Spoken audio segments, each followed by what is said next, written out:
Hi Libra, kumusta po kayong lahat? Okay po yan Libra, maraming salamat po sa walang sawang pagsubaybay sa ating pong mga reading. And kung ikaw ay bago pa lang sa ating channel, mag-subscribe na po kayo. Ayan, medyo may sumasabit.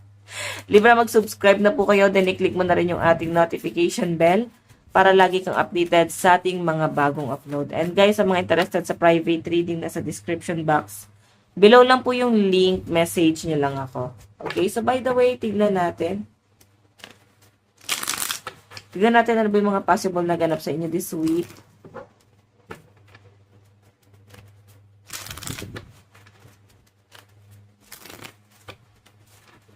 Possible na ganap this week.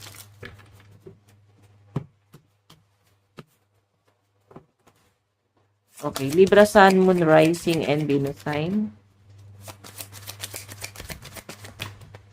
Meron tayong 2 of lightning. Planning. Wow, may pagpaplano. May nakikita ko dito guys, baka may mga plano ang mga Gemini na magpagawa ng bahay, magpa-renovate, or, ayan o, may plano eh. Meron kayong nabubuong plano ngayong week na to, para ikinatutuwa mo to at ikinasisiya ng puso mo. Kumbaga, masaya ka kahit ini-imagine mo lang siya kasi alam mong makukuha mo yung stability na yon. Alam mo na para talaga sa'yo yung bagay na yon. So, Libra yung nakikita ko dito since planning to. Ang ganda ng mga planong nabubuo sa isip mo ngayon. Yun nga lang, kailangan mo siyang paghandaan. Kasi medyo mabigat-bigat tong gusto mong mangyari, no? Yung mga plano mo. Okay, so by the way, check pa natin.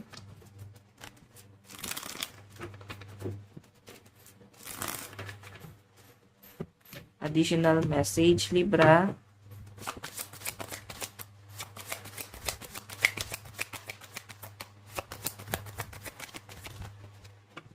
Oops. Okay, dito muna tayo sa isa. Adventure. Ayan, may paparating na travel. Dito, siguro yung person more ikaw. Pero parang pwedeng pagtalunan nyo to ng person mo eh. Pwedeng hindi papayag yung isa sa inyo. Ganun yung pinapakita sa akin dito kasi may restriction. Parang nililimitahan or baka masyado kang kinokontrol Libra ng partner mo. Or siguro ayaw niyan muna ng mga ginagawa mo kasi parang feeling niya hindi practical yung mga plano mo. Okay? Or hindi pa wise, no? Siguro iniisip niya kasi yung gastos. Okay? Baka masyado ka bang magastos, Libra? Kasi may mga paglilimit sa inyo dito, guys. Okay? So, may ibang Libra dito, guys, nandun kayo sa relasyon na masyadong controlling yung partner nyo. Di ka makaalis, di ka makalayas.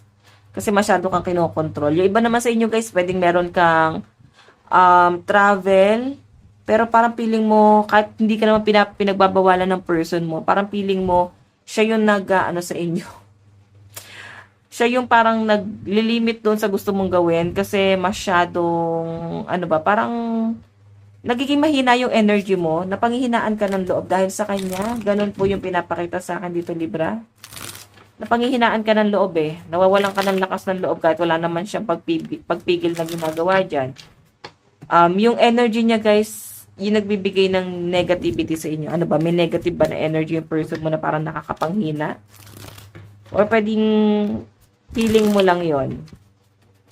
Parang feeling mo, Libra, hindi ka na motivate sa nabibigay na energy ng person mo sa'yo. Or kung paano kanya kausapin, parang nawawalan ka ng gana, nawawalan ka ng motivation. Alam mo yung feeling na hindi ka naman niya napagsasaltaan ng masakit, pero may something talaga eh. May something na parang feeling mo, siya yung siya yung kumokontrol sa mga gusto mong gawin. Kahit wala naman ako nakikitang pag-control dito. O, iba sa inyo guys, pwedeng literal na kinokontrol, pero mataas yung chance kasi, no, yung iba dito, hindi naman talaga totally na, hindi kayo totally pinagbabawalan ng partner nyo. Pwedeng kayo lang, yung takot nyo, medyo defensive ba kayo? Takot kayo makagawa ng pagkakamali sa person nyo? Meron tayong Novice of Gems Skill Development.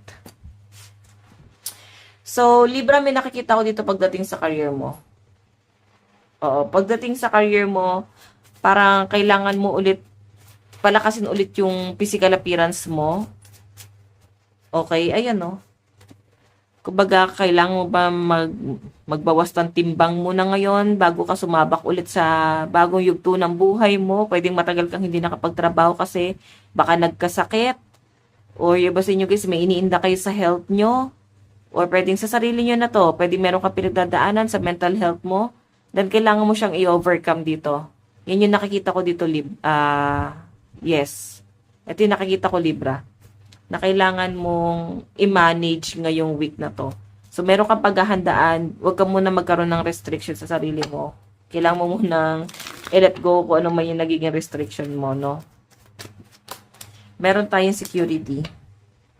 Okay, so by the way guys, ito naman security na to is pagdating to sa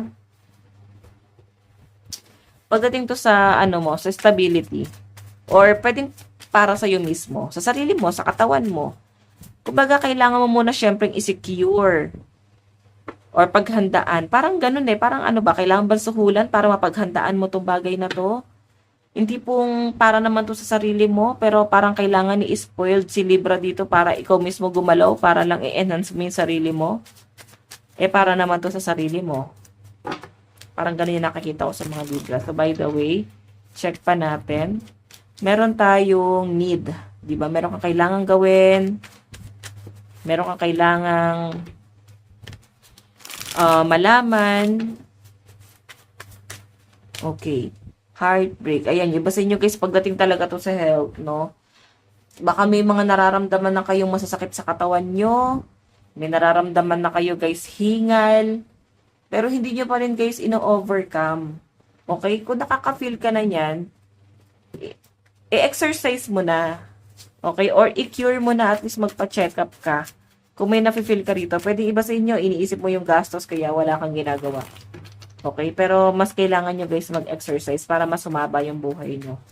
Okay? Meron tayong defense. Ayan, no? Protektahan mo yung sarili mo. Patungkol to sa sarili mo, ha? Okay?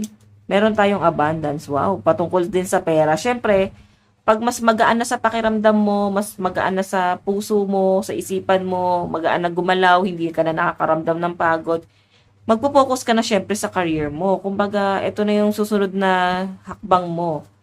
Pag mas malakas ka kasi guys, mas productive kang gumalaw, di ba? Mas ganado kang gumalaw.